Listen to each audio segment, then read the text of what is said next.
Bhuvanagiri MP అభ్యర్థి Chamala Kiran Kumar Reddy comments చేశారు. గత 10 సంవత్సరాలు పాలించిన కేసీఆర్ కు కమిషన్ల మీద ఉన్న చిత్తశుద్ధి ప్రజాపాలన మీద లేదన్నారు. ప్రాజెక్టులు ధరణి పేరిట కేసీఆర్ పేద ప్రజలను దోపిడీ చేశారని ఆరోపించారు. రాష్ట్రంలో నియంత పాలనను పారద్రోలి కాంగ్రెస్ ప్రభుత్వాన్ని ఏర్పాటు చేశామన్నారు. కేంద్రంలో కూడా మోడీ ప్రభుత్వానికి గుణపాఠం చెప్పాలని ఆయన పిలుపునిచ్చారు. కొత్తగా ఇక్కడ రామాలయం ఆంజనేయ స్వామి గుడి పర్తూరులో ఉంటుంది, ఇక్కడ లేదా? మనం గుళ్ళు ఎప్పుడు కట్టుకున్నాం?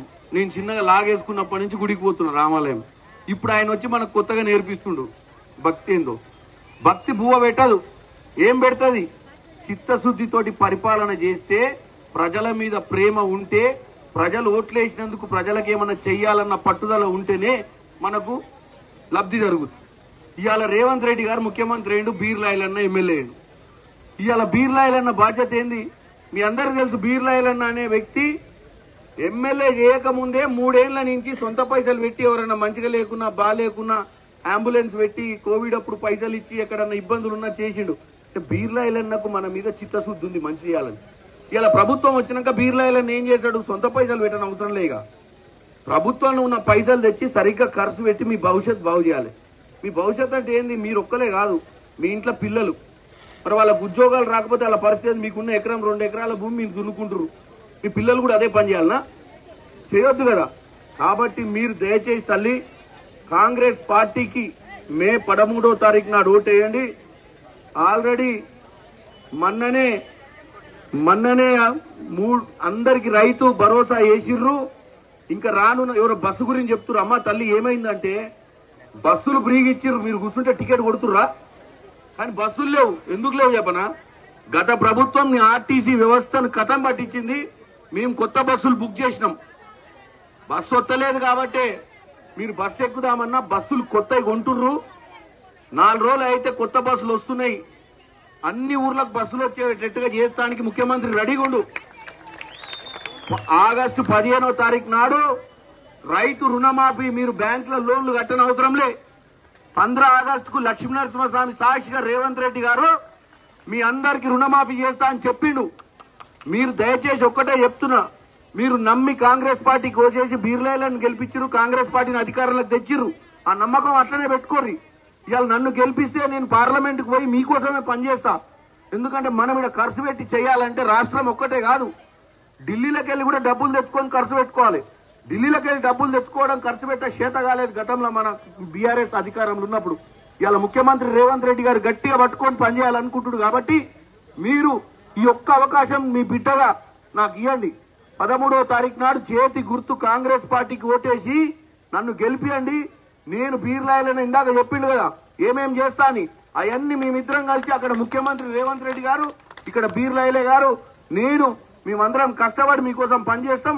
రేపు పొద్దున సర్పంచ్ ఎన్నికలు కూడా వస్తున్నాయి, 4 రోజులు అయితే. ఆ సర్పంచ్ ఎన్నికలలో కూడా మన అన్నలందరూ ఉన్నారు ఇక్కడ కాంగ్రెస్ పార్టీ నాయకులు. వీళ్ళని గెలిపించుకోరు. ఆడ ఢిల్లీలో పార్లమెంట్ లో నేను, అసెంబ్లీలో బీర్లాయిలన్న, గ్రామ పంచాయతీలో కూడా మీ అన్నతమ్ముళ్ళు ఉంటే మీ కష్ట సుఖాలతో పని చేస్తాం. 5 ఏళ్ళు పని చేయకపోతే అప్పుడు మమ్మల్ని తరిమి కొట్టురు. నేను ఇది కూడా చెప్తున్నా, ఎందుకంటే మీరే న్యాయ నిర్ణేతలు. ఇలా మీరే బీఆర్ఎస్ కోటేసిర్రు, బీఆర్ఎస్ ని గద్దె దింపిర్రు. ఇలా రేపు పొద్దున మేము ముచ్చట చెప్పి పోయినాక మీరే అధికారం ఉంటుంది రేపు. అంతా మా ఇష్టం, మేము చెప్పిందే వేదం అనే చందంగా భద్రాచలంలో శ్రీ విద్యా స్కూల్ యాజమాన్యం తీరు ఉందని డిఈఓ ఎంఈఓలు స్పందించాలంటూ విద్యార్థి సంఘం నాయకులు కోరుతున్నారు. పీడీఎస్యూ నాయకులు మునిగిల శివప్రశాంత్ ఈ మేరకు ఆరోపించారు. భద్రాచలం పట్టణంలో డివిజన్ కమిటీ సమావేశానికి ముఖ్య అతిథిగా శివప్రశాంత్ పాల్గొని మాట్లాడారు. అధిక ఫీజులు వసూలు చేస్తూ ఏజెన్సీలో నిబంధనలను తుంగలో తొక్కుతున్నారని ఆయన విమర్శించారు. నా పేరు శివప్రశాంత్, పీడీఎస్ భద్రాచలం డివిజన్ కార్యదర్శిని. భద్రాచలం పట్టణంలో ఉన్నటువంటి శ్రీ విద్యా సంస్థ సమ్మర్లో టీచర్స్ని పిలిచి క్యాంపెయిన్ చేయిస్తూ ఉన్నారు. అడ్మిషన్ వరకు నడుస్తూ ఉంది. కనీసం ఇక్కడ ఉన్నటువంటి ఎంఈఓ కానీ అట్లాగే డిఈఓ కానీ పట్టించుకునే పరిస్థితి లేదు. రెండవది ఏంటంటే, ఇప్పుడు ఉన్నటువంటి దౌర్భాగ్యమైన పరిస్థితి ఏంటంటే, ఎంఈఓ ఇక్కడ ఉన్నటువంటి సమ్మయ్య గారు ఎవరైతే ఉన్నారో కనీసం విద్యా సంస్థల్ని, ప్రైవేట్ విద్యా సంస్థ ఇష్టారాజ్యంగా చేస్తున్నా కానీ పట్టించుకో పరిస్థితి లేదు. విద్యార్థి సంఘాలు అప్పటికి కంప్లైంట్ చేసినప్పటికి కూడా అక్కడ ఉన్నటువంటి మేనేజ్మెంట్ని వీళ్ళు మేనేజ్ చేసుకునే పరిస్థితి కనపడతా ఉంది. తక్షణమే దాంతోపాటు ఇప్పుడు అడ్మిషన్లు జరిగితే ఆడుకున్నటువంటి రాయితీలు ఎడిపోతాయి అనేది కూడా అర్థం కాని పరిస్థితి. ప్రైవేట్ విద్యా సంస్థలలో 25% మాత్రం ఖచ్చితంగా ఉచిత విద్యని అమలు చేసే పరిస్థితులు కూడా లేదు. విద్యా హక్కు చట్టాన్ని తొంగలో దొక్కుతా ఉన్నారు. కనీసం అధికారులు పట్టించుకునే పరిస్థితి లేదు. భద్రాచలం పట్టణంలో శ్రీ విద్యా సంస్థ మొత్తం కూడా ఈరోజు డిఈఓ స్థాయిలోని కూడా శాసించే స్థాయికి ఈరోజు ఎదిగింది. దానికి కారణం కూడా ఈరోజు ఎంఈఓ డిఈఓలు మెతక వైఖరే ఈరోజు దానికి కారణం అవుతా ఉందనేది స్పష్టంగా కనపడుతుంది. గత సంవత్సరం నుంచి కూడా అనేక సందర్భాలలో శ్రీ విద్యా సంస్థ మీద కంప్లైంట్ చేసినప్పటికి కూడా ఎటువంటి చర్యలు తీసుకోకోకుండా కాలయాపన చేస్తున్నటువంటి డిఈఓ గారిని వెంటనే స్పందించాలి. లేని పక్షంలో ఖచ్చితంగా ఎంఈఓ ఆఫీసుని డిఈఓ ఆఫీసుని ముట్టడించి పీడిఎస్ ఆధ్వర్యంలో పెద్ద ఎత్తున ధర్నాలు రాస్తారోకోలు చేస్తామని చెప్పేసి ఈ సందర్భంగా తెలియజేస్తా ఉన్నాం. దాంతోపాటు విద్యా సంస్థలలో ఏజెన్సీ ప్రాంతంలో ఉన్నటువంటి విద్యా హక్కు చట్టాన్ని ఖచ్చితంగా పటిష్టంగా అమలు చేయాలని చెప్పేసి కూడా మరోసారి చెప్తా ఉన్నాం. శ్రీ విద్యా సంస్థలు అడ్మిషన్ చేస్తున్నటువంటి వారిని కానీ అట్లాగే ఫీజులు వివరాలకు సంబంధించిన దాంట్లో ఫీజుగా బోర్డు పర్పస్లో పెట్టుకోవట్లేదు. దాంతోపాటు ఎవరికి వాళ్ళు వస్తే వేలకు వేల రూపాయల ఫీజులు ఈరోజు వసూలు చేసే పరిస్థితి ఈరోజు క్లియర్గా కనపడతా ఉంది. కాబట్టి అధికారులు ఇప్పటికైనా స్పందించాలి, ఆ ఫీజు సంబంధించిన నియంత్రణ చేయాలి.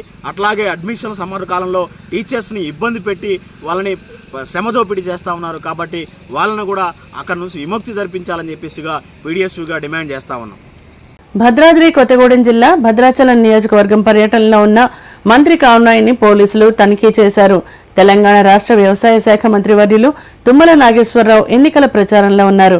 కాగా అక్కడి పోలీసులు ఆయన ప్రయాణిస్తున్న కాన్వాయ్ని కొద్దిసేపు నిలిపి సోదాలు చేశారు. ఈ మేరకు తనిఖీలను ఎన్నికల అధికారులు పోలీసుల సంయుక్త ఆధ్వర్యంలో నిర్వహించారు.